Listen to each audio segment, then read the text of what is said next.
왜 교도소의 사역을 잘 안 하려고 하느냐 하면은 그 사역을, 교도소의 사역을 한번 하고 오면은 고통스러운 일들이 당연하게 생깁니다.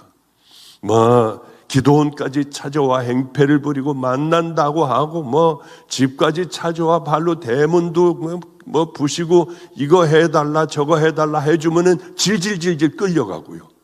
정말 힘든 문제들이 있기 때문에 잘 안 가잖아요. 마침 요청이 와서 정말 오래간만에 그 교도소를 가보고 싶었습니다. 은혜가 되더군요. 철장 사위 문 하나 열린 곳으로 죄수복을 입은 친구들이 그 강당을 꽉 메웠습니다. 와서 드리고 싶은 사람은 드리는데 95%가 다 나왔다고 해요. 그 교도소는 너무나도 이상한 교도소라서 일단 들어오게 되면은 깜짝 놀랐어요. 그런 교도소도 있는가 하고. 제 간증 6개로 된 게 있대요. 저는 안 들어봤는데 무조건 그걸 들어야 한대요. 죄수들이요. 그래 우리 죄수들은 전부가 다 목사님 설교를 들었습니다. 별 희한한 데가 다 있더군요.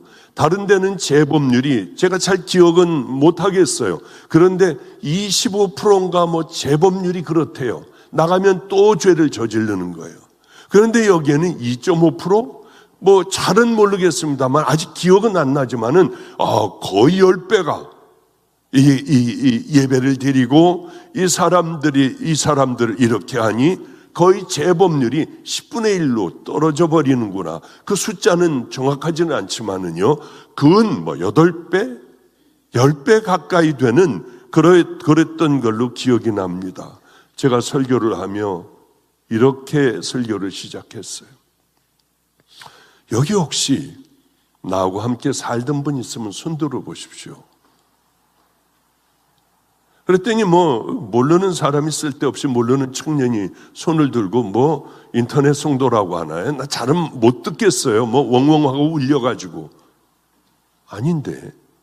그리고 이제 설교를 정말 최선을 다해서 은혜스럽게 설교를 마치고 집으로 돌아왔어요. 그런데 한 달쯤 지났을 때 어느 분이 마가의 다락방으로 편지를 이렇게 두껍게 해왔습니다. 정말 은혜였어요. 거기에 있는 많은 죄수들이 자기의 사연을 쓴 편지를 저에게 이만큼 주는데 읽어볼 시간이 그렇게 많지가 않았습니다. 어쨌든 돌아왔는데 목사님에게 꼭 부탁할 이야기가 있어 제가 이렇게 부탁을 드립니다. 제가 목사님이 오셨을 때에 뒤쪽 쯤에 앉아 있는데 내 옆에 젊은 청년이 그렇게 엎드려 흐느껴 계속 끝날 때까지 울었습니다. 얘는 무슨 사연이 있나 하고 툭툭 치며 너 왜 우니? 그랬더니 그 젊은 청년이 나는 목사님하고 10여 년을 살았던 초등학교 때서부터 어려서부터 살던 사람인데 지금 이렇게 교도소에 와 있습니다. 그러며 그렇게 힘들게 울더래요. 흐느껴 울더래요. 그 아이의 성함을 보내왔을 때 그저 표현은 안 했지만은 기절할 것 같았어요. 이 아이는 어머니 아버지도 없어요.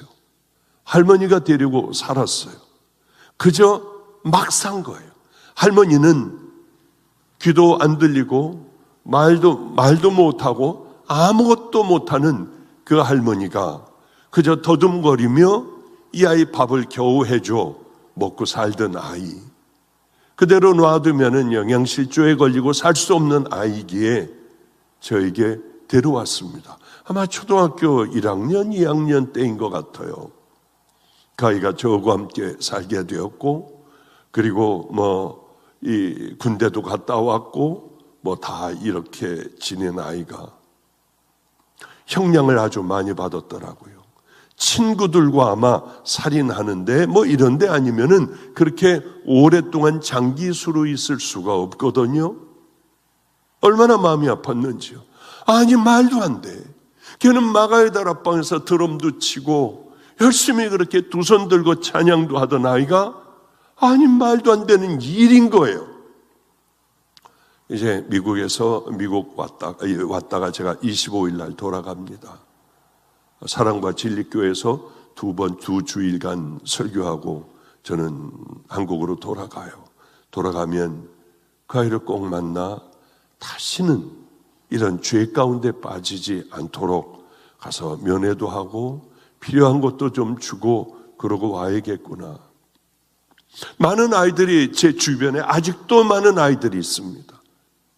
제 마음이 제일 가 있고 밤에 잘 때도 그 생각, 밥 먹을 때도 그 생각.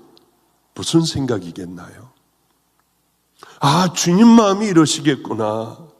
약하고 병들고 고통스러운 환경에 빠져 있는 애들에게 마음이 그렇게 가더라고요. 내 마음을 정말 아프게 했어도 그 아이가 어떻게 병들고 뭐하고 하고 있다고 하면 온통 그쪽으로만 그죠? 생각이 가 있더군요. 오늘도 자다 보니까 새벽 4시쯤에 3시 반인가에 눈이 번쩍 띄었어요. 카톡이 왔더군요. 내 마음을 너무 아프게 했어요. 그러나 얼른 전화를 걸어 정말 최선을 다해 하나님 나를 치세요. 괜찮아요. 나를 때리세요. 그리고 다 회복시켜 주시고 치유하여 주세요. 이 기도 자연적으로 나올 것 아닙니까? 간절하게 다 기도해 주고 제가 할 수 있는 것은 다 했어요. 하나님께서 이러시겠구나. 예수님을 통하여 하나님께서 하신 일을 보면 정말 이렇게 되겠구나 하는 생각을 했습니다. 이런 생각을 해요. 예수를 만나면, 예수님을 정말 만나면 우린 거듭나지 못하는 걸까? 이 깊은 죄의 뿌리 때문에 우리는 정말 그 길을 못 가는 걸까?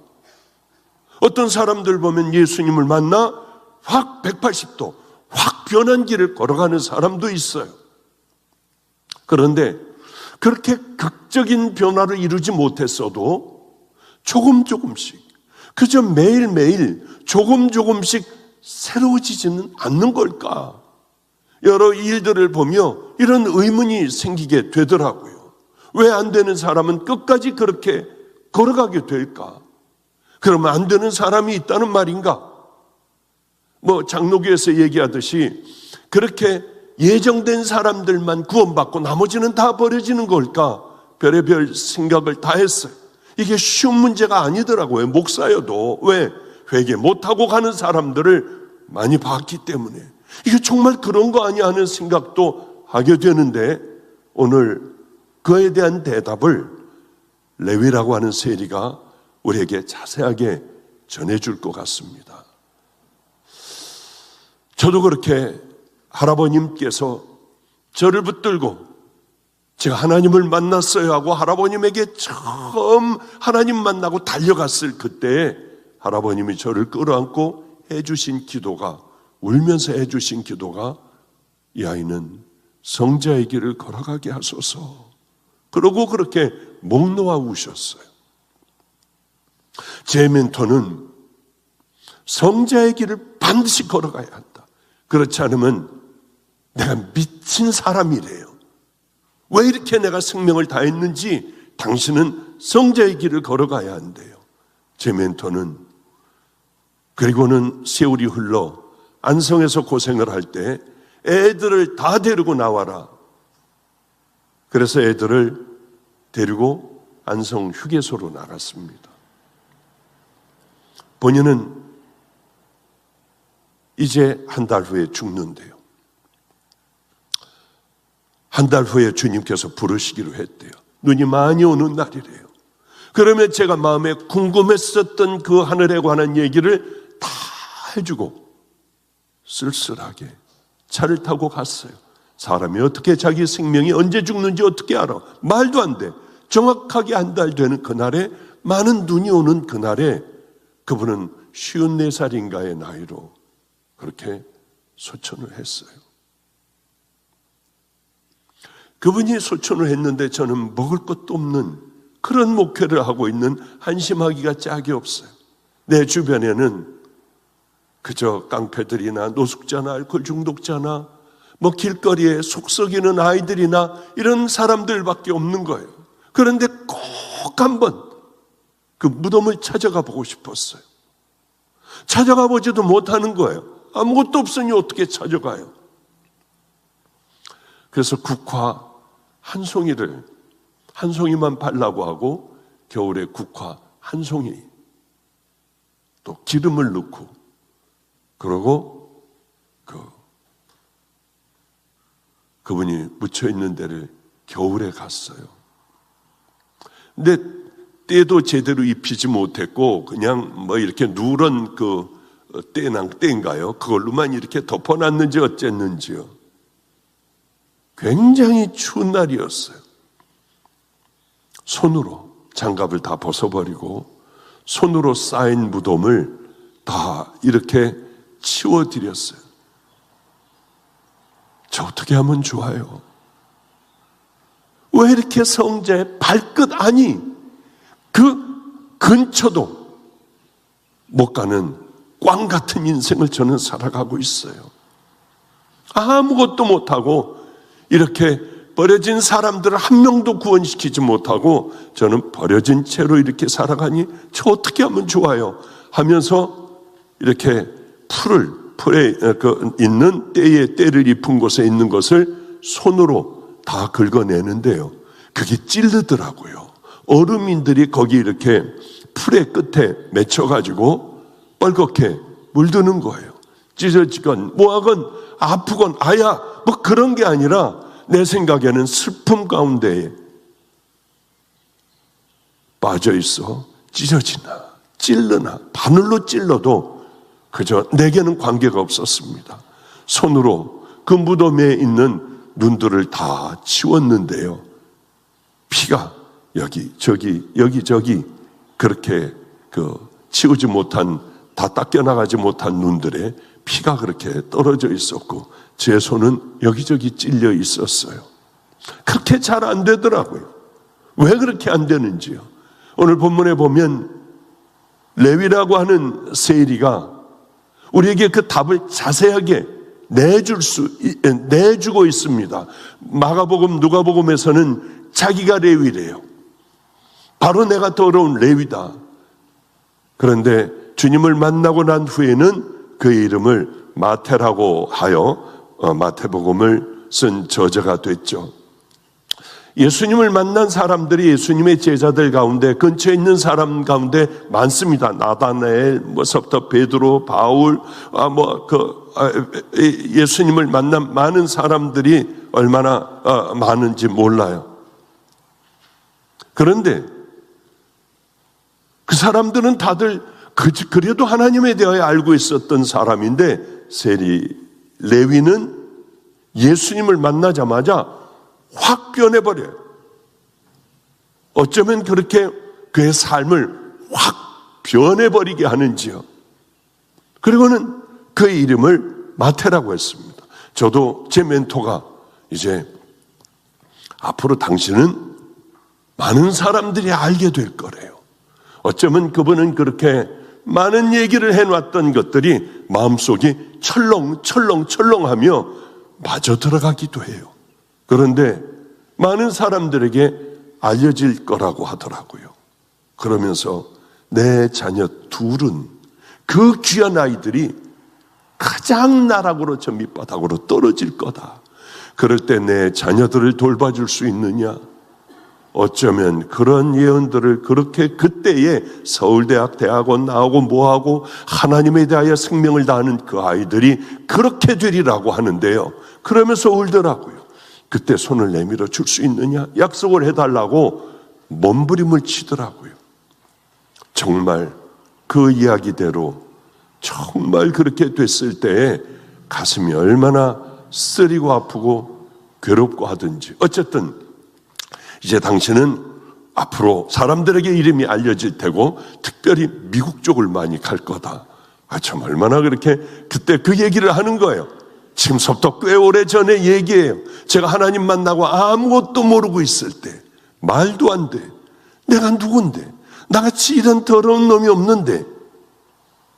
그러면서 집사님들이 있는데 이름을 한번 좀 적어보세요. 그러니까 어떤 집사님이 있다가 그저 미국에 가면은 조지라는 이름이 어떻겠냐. 그 성하고 이 조지로 이렇게 해봤더니 그게 아니에요. 이건 난 죽어도 싫다. 그랬더니 그러면은 한국 이름으로 지고 영어로다가 한번 바꿔보세요. 박빛. 너무 좋았어요. 빛 같은 삶을 살라고. 너무 좋았어요. 그런데 이제 박빛으로 살아가기 어느 날 박빛 전도사님 이렇게 하고 박빛으로 언제든지 저를 부르고 저는 나가서 찬양 인도도 하고 할 줄도 모르는 거 하여튼 설교도 하고 하며 떼어가며 이제 이렇게 살았습니다. 어느 날 묻더라고요. 미국 이름으로 박빛은 뭐야? 그 라이트박 아니냐? 그럼 중국에도 많이 가게 될 텐데 중국 이름은 뭐냐? 뭐냐고 해요. 그래서 박광 같다 아마. 그때 깨달았어요. 나는 박빛이 아니야. 무슨 놈은 내가 빛을 비춰. 박광이 아니라 박광이야 나는. 완전히 나는 꽝의 삶이야. 아무리 해도 안 되는, 나 열심히 노력하는데 안 되는, 그래 나는 꽝의 인생이야. 주님 만나고 왜 그렇게 안 되는지. 그건 지금도 마찬가지로 나는 박광으로 살고 있어 하는 생각이 참 그때 생각을 하며 고개를 끄덕거려요. 아마 이 레위도 마찬가지였을 거예요. 많은 것들을 알고 있잖아요. 계산도 할 줄 알고 아람어도 할 줄 알고 여기저기 사람들, 이제 길 가는 사람들 이제 통행료를 받으려면 여러 이 말을 할 줄 알아야 되잖아요. 그리고 다른 사람들보다 어부들이나 이런 사람들보다 아마 똑똑했을 것 같아요. 여러분들 아시다시피 아주 교활하고 부정직하고 될 수 있는 대로 많이 걷어 로마에 바치고 나머진 자기 것, 향락을 일삼으며 그저 낙이라고는 그거밖에 없잖아요. 교회도 못 가요. 회당에도 못 들어가. 자선도 못 해요. 아무도 안 받아. 세리것은요. 증인으로도 못 써요. 아무것도 할 수 없는, 부끄럽기가 짝이 없는 세상의 것만을 바라보며 살아가는 그런 불쌍한 자였어요. 그런데 하루는 보면은 예수님이 저기 오셨대요. 막 하고 병든 사람들이 낫기도 하고요. 가지고 있는 문제들을 다 해결하며 갈 때는 절며 갔고 눈 멀어 갔는데 올 때는 소리 지르며 울며 걸어가는 걸 여러 번을 봤거든요. 그런데 드디어 예수님이 그것을 지나가게 되었습니다. 예수님께서 다른 말 안 하셨어요. 기도도 안 해주셨어요. 너는 나를 따라라. 꽝인 인생, 아무것도 아닌 인생 내가 책임질게, 그 말씀 아니겠어요? 얼마나 좋았겠어요? 내가 널 책임질 거야. 너는 네 인생 책임질 테니 다 버리고 나를 따라. 그 말씀 아니겠습니까? 저는 거기에 무너졌어요. 너는 종의 길을 걸어갈 거야. 울면서 왜 죽여버리시죠? 울면서 막 그냥 그러고 있을 때예요. 내가 너를 기다렸다. 내가 널 사랑해. 충격 중에도 충격이었어요. 저 같은 놈은 지옥을 보내야지 마땅한 거 아니에요? 어쩌면 날 기다렸을까? 어쩌면 나에게 사랑한다고 했을까? 나를 사랑한다고 한 사람은 기억 속에, 우리 부모님도 그런 말 잘 못하시거든요. 처음 들었던 것 같아요. 처음 내 인생에 내가 너를 사랑한다 할 때 제 마음은 다 무너졌던 것 같아요. 어떤 일이 있어도 나를 사랑한다고 하신 이분에게 내가 내 생명을 드려볼 거야. 잘은 안 되겠지만은 최선을 다해서 한번 해볼 거야 했던 기억이 엊그제 같은데, 이렇게 많은 세월이 흐르고 제 멘토도 소천을 하고 이렇게 여기까지 온 것 같습니다. 그래서 이제 레위는 얼른 예수님을 식사를 초대해서 잔치를 벌이려고 하는데, 바리새인 서기관들이 아니 니네 어떻게 예수님의 제자들과 예수님은 어떻게 이렇게 죄인 집들에 와가지고 밥을 먹고 즐기고 하느냐, 좋은 사람을 많이 거느려야 하는데. 저는 그랬어요. 하나님, 좋은 사람들, 예수님은 저를 사랑한다 하시고 종의 길을 걸어갈 것이라고 하셨으니까 좋은 사람들 말고요, 이 세상에 힘들고 지치고 어려운 사람들을 붙여주시면은 제가 열심히 한번 가볼게요. 예수님은 그들의 친구가 되셨어요. 왜냐하면 누구든지 예수님을 믿기만 하고 따르기만 하고 예수님 앞에 죄를 내려놓고 이제 귀한 길을 걸어가면 구원을 얻는다고 하는 것. 그러게 예수님은 이렇게 얘기하시잖아요. 너는 왜 먹고 마시고 이 죄인들 집에서 하느냐 하니까 예수님께서 이런 말씀을 하세요. 건강한 자에게는 의원이 쓸데없어. 병든 자에게라야 쓸데있느니 내가 의인을 부르러 온 게 아니라 나 죄인 부르러 왔어. 이 구절들을 읽을 때마다 통곡을 하고, 그래 맞아, 나 같은 걸 부르셨어. 언제나 저를 소개할 때 괴로운 게 그거예요. 그냥 용서받은 죄인이다, 이걸로 해주면 괜찮은데 나머지는 부담이 엄청나게 와요. 왜? 나는 그 사람이 아니니까.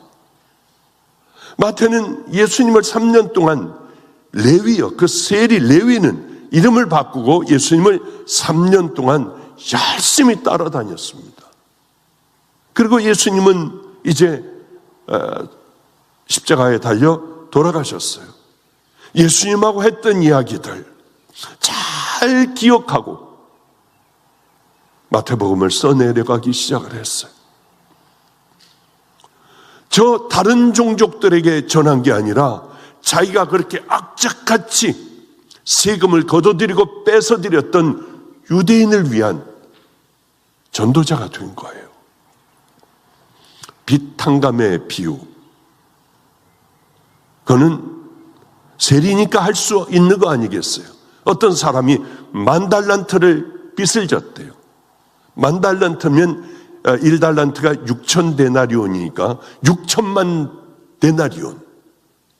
이 사람이 이걸 탕감받고 나가는데 100데나리온, 자기는 6천만 데나리온을 탕감받았는데 자기한테 100달란트를 빚진 소자 하나를 붙들고 달라고 하니 안 주니 옥에다가 쳐넣었어요.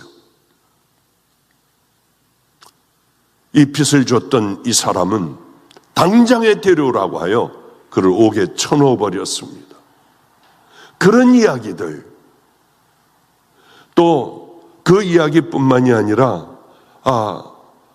품꾼의 비유, 새벽에 나가 일꾼들을 데려오고 9시에 데려오고 12시, 3시, 5시, 자긴 5시에 겨우 부름받은 사람인데 새벽에 부름받은 사람과 동일한 취급을 해주신 주님이라고 하는 것을 아마 거기서 얘기하고 싶었던 모양이에요. 저하고 똑같습니다. 마가복음하고 누가복음에는 아까 말씀드렸지만 레위라고 자기 이름을 밝히지만은 마태복음에는 마태라고 해요. 예수님을 만나기 전에 얼마나 부끄러운 사람이었는가 이제 마가복음, 누가복음에서 얘기를 하지 않습니까? 그런데 베드로는 나를 떠나소서, 난 죄인입니다. 난 더러운 죄인입니다. 그가 복음 사역을 감당하는데 에디오피아에 가서 창에 찔려 죽었다고 하는 그런 순교당했다고 기록이 돼 있다고 해요. 어떻게 변화될 수 있었을까? 다 버리고 예수를 쫓으니라. 그게 아마 답인 것 같아요. 그 은혜를 받고 난 후에 답인 것 같아요. 제가 알고 있는 케냐의 어떤 선교사님이 계십니다. 한국에서 큰 회사를 다녔어요. 그런데 눈이 점점 시력이 떨어져 가고 앞이 잘 안 보이는 거예요. 병원에서는 이제 곧 얼마 후에 당신은 장님이 됩니다. 그러자 그동안 내가 예수 믿었던 게 어떻게 믿었을까? 보니까 자기는 그냥 교회나 다니고 하는 그런 사람이었어요. 이제 내 인생을 그러면은 장님의 인생을 어떻게 보내야 될까? 기도하는데 주님의 가장 큰 은혜를 받은 거예요. 뜨거운 은혜를 받자마자 그는 거의 눈이 멀어 케냐로 들어가게 되었습니다. 케냐로 갔을 때는 눈이 완전히 안 보였어요. 운전도 못하고 어디가 어디 있는지 알지도 못하고요. 아내 손에 이끌려 어디를 데려가든지 통역할 수 있는 사람을 데려가 거기에서 복음을 전했어요. 한 번은 가장 무서운 마을로 들어가게 됐습니다. 거짓말을 하든지 복음을 전하든지 하여튼 이런 남들에게 나쁜 짓을 하면은 폐 타이어에 딱 집어넣어 기름을 붓고 그 다음에 불을 질러버려요. 그게 거기에 벌해요. 거기 들어가서는 복음을 전해서는 안 돼요. 잘은 생각 안 나지만 아마 키씨 부족이라고 하는 곳. 이분은 눈이 먼 채로 그 험한 곳, 가장 어렵다고 하는 곳, 위험하다고 하는 것을 일부러 아내의 손을 붙들고 찾아 들어갔어요. 그래서 담대하게 복음을 전했습니다. 여러분, 이런 짓을 하면 안 됩니다. 여러분들에게는 예수님이 필요합니다. 그 마을 전체를요. 아마 죽었을 수도 있는데요. 그 마을 전체를 복음화시키고요. 예수 믿는 마을로 만들고 또 다음 마을을 또 그렇게 위험한 곳을 찾아다니며 예수를 전하여 마을을 변화시켰는데 왜 그랬을까요? 이분이 왜 이런 생명을 걸었을까요? 자기는 너무나도 큰 죄인인 거예요. 우리가 큰 죄인인 것을 깊이 깨달을 때에 비로소 눈이 띄어 믿음의 길을 향하여, 진정한 믿음의 길을 향하여 걸어갈 수 있지 않겠습니까? 어떤 돈 많은 젊은 청년, 우리가 부러워하는 그 청년은 선생님, 내가 무슨 선한 일을 하면은 영생을 얻겠습니까? 나 돈도 좀 가지고 있으니까 이것 가지고 선한 일을 하려고 하는데 뭘 하면 되겠습니까? 편안하고 잘 살던 거예요. 그리고 남을 도울 줄도 알고요. 더 도우면은 천국에 좋은 자리 들어가지 않을까 하고 아마 물었을 거예요. 예수님은 이렇게 말씀하십니다. 내 소유를 다 팔아 가난한 자들에게 다 나눠줘라. 그리고 와서 나를 따라. 그러면 하늘의 복이 너에게 임할 거야. 영생의 길을 묻기만 했지 그 길을 순종하고 가지는 못했습니다. 예수님에 대한 관심과 하늘나라에 대한 관심은 많았어요. 그러나 관심이 우리를 천국으로 인도하지 못해요. 관심이 신앙이 아니에요. 좋은 설교를 여러분들이 수도 없이 많이 들었다 해도 그것이 여러분들을 천국으로 이끄는 길은 방편은 될 수 있어도 그것이 여러분 천국 가는 그 믿음은 아니라고 하는 거예요. 잘 믿어야지. 바로 믿어야지. 좋은 설교 들어야지. 너무 좋은 거예요. 아름다운 생각에. 그러나 생각만 한다면, 그것으로 또 끝내고 내 삶으로 돌아가 버린다면 안 돼요. 레위처럼 바로 일어나 쫓을 수 있어야 합니다. 망설이고 머뭇거리고 그래 저건 언젠가는 나는 될 거야. 평생 여러분은 되지 않는다고 하는 것이죠. 신앙은 일어나 쫓는 거예요. 제가 만약에 일어나 쫓지 않았다면 전 여기까지 올 수 없었을 겁니다. 집도 없애버렸어요. 다 없애버렸어요. 병원도 없애버렸어요. 다시는 돌아가지 못할 곳으로 만들어버리고, 그리고 이 길 걸어갔던 기억이 나요. 왜 그런 줄 아세요? 저는 악한 자이기 때문에. 또 술집에 갈 것 같더라고요. 또 놀러 다닐 것 같더라고요. 나쁜 짓이 이제는 몸에 배어 그 삶을 살 것 같더라고요. 가정이 깨지기 전에는 안 그랬어요. 깨진 후에 망가진 인생을 살기 시작을 했어요. 주님을 만나고 내가 얼마나 악한 자인가를 비로소 알게 됐습니다. 저는 그래도 나는 괜찮은 사람이라고 생각을 했거든요. 악한 자라는 걸 깨달았어요. 추하고 냄새나는 자라고 하는 걸 깨달았어요. 그리고 저도 일어나 예수님을 쫓아야겠다 생각을 하고 그냥 쫓아오다 보니 70이 이제는 넘어버렸습니다.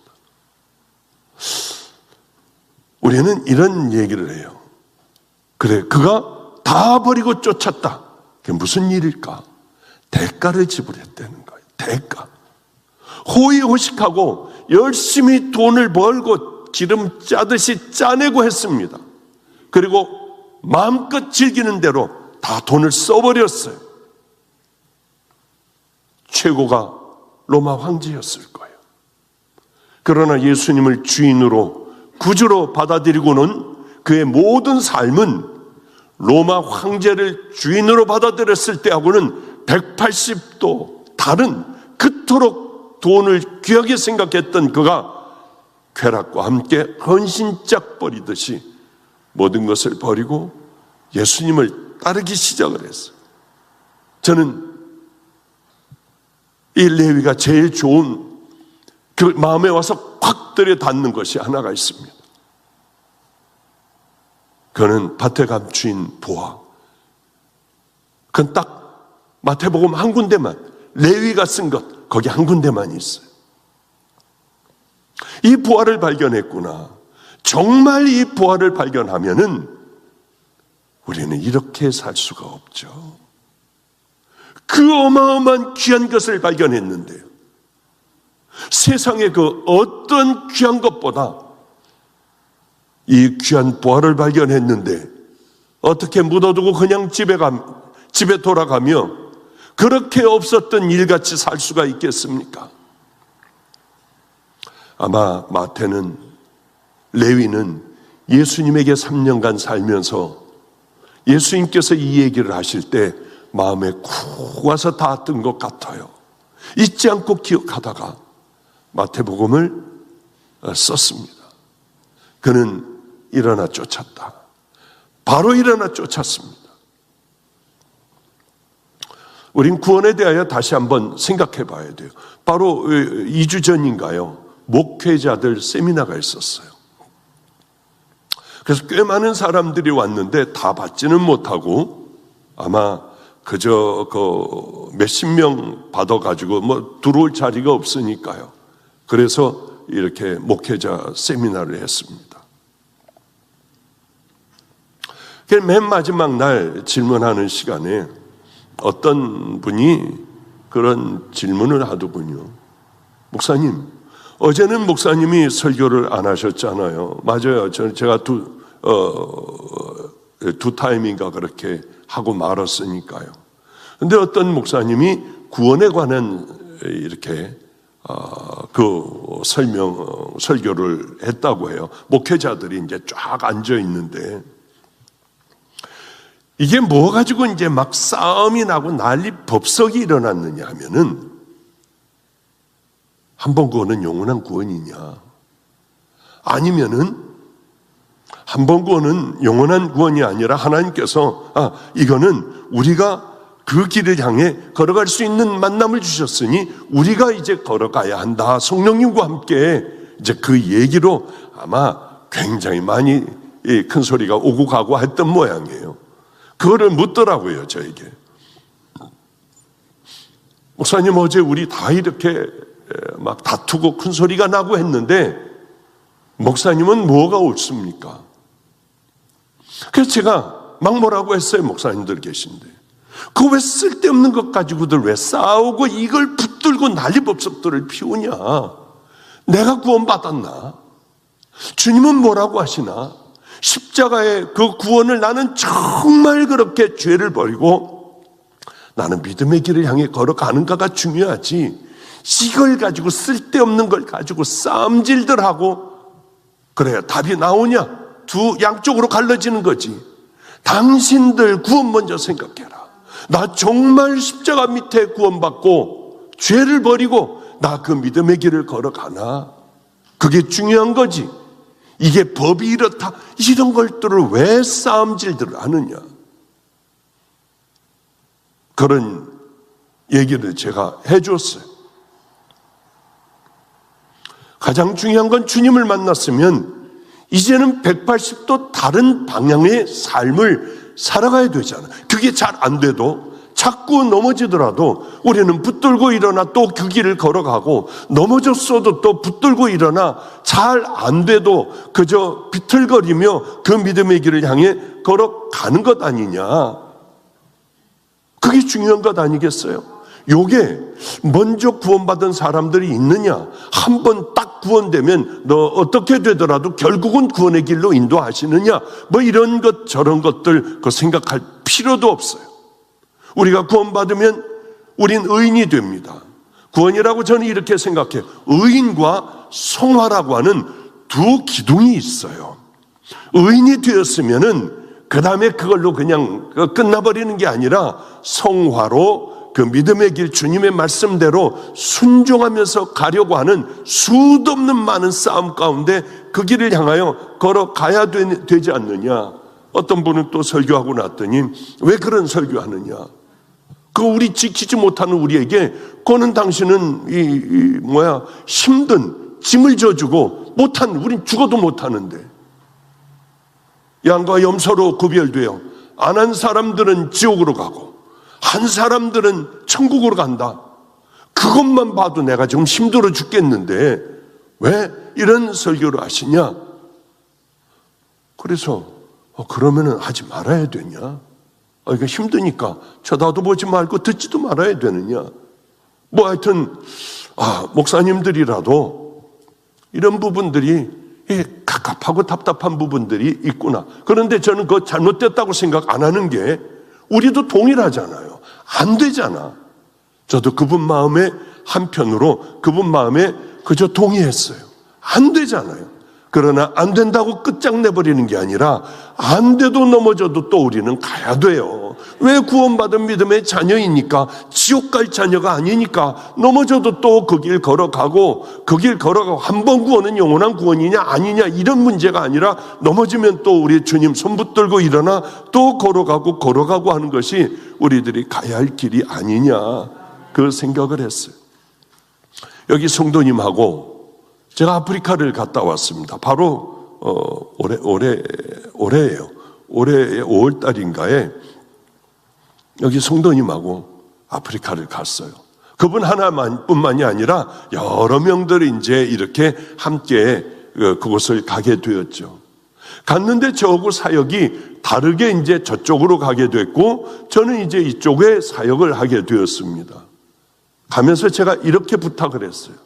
당신 가서 다니는 곳마다 병들고 죽어가는 사람들이 있으면은 그저 돈 몇 푼 주고 끝나고 먹을 것 갖다 주고 끝나는 게 아니라 살려라.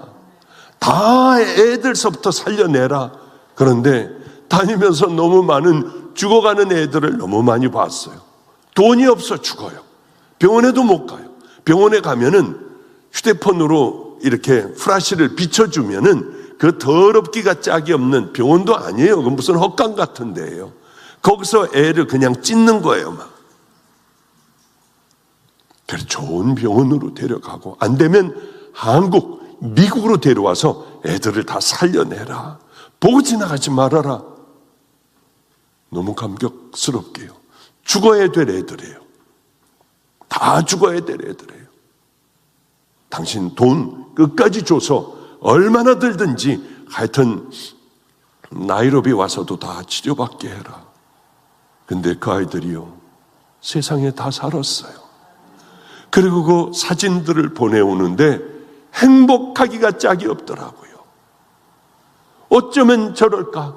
머리 다치네, 배가 이렇게 불러가지고 죽어가는 애들 풍토병이 모양이야 아마.